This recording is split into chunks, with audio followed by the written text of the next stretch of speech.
Hi guys, welcome back to Sleeve Saturday. You know, James Arthur for me is the best of the best in terms of reality show winners. Since winning the X Factor over a decade ago, Arthur has had his ups and downs, but he managed to find his way back with his beautiful ballad and smash hit, Say You Won't Let Go, in 2016.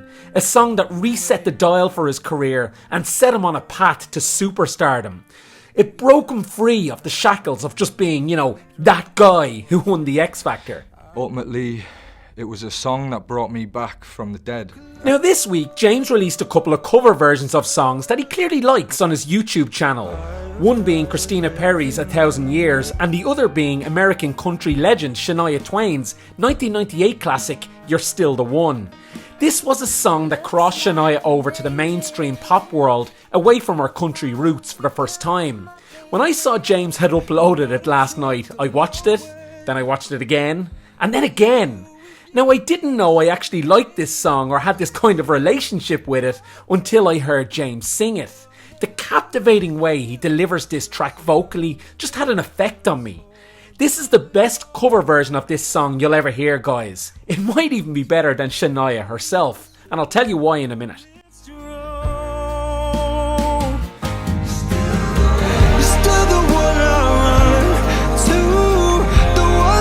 Now, there have been other extremely successful versions of this song in the last 3 years, particularly from artists like Teddy Swims and Will Gittins. Both versions were cool enough, but didn't blow me away.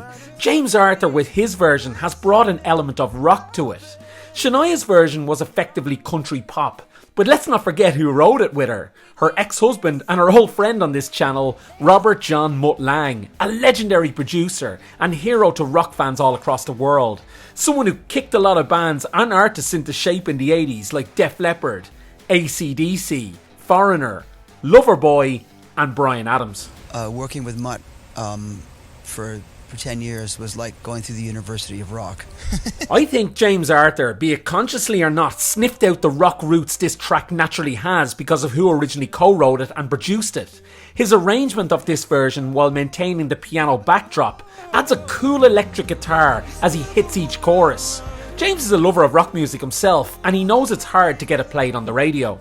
You know, the radio doesn't really want to play rock anymore. Yeah. It's not a mainstream thing. Bands aren't really a thing anymore. Now, James Arthur is a man who likes to move forward and not look back, but when this was originally released, he was just 10 years old. His troubled childhood and broken home is well documented, and I think there was a specific reason he chose this song.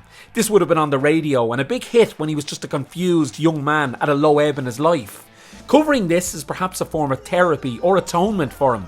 Facing the past, even if it's just at a subconscious level. Looks like we made it. Look how far we've come, my baby. The addition of the rock sonics, the live raw aspect, the lens flares, and the potential undercurrent of meaning to James himself all mesh together for a flawless experience.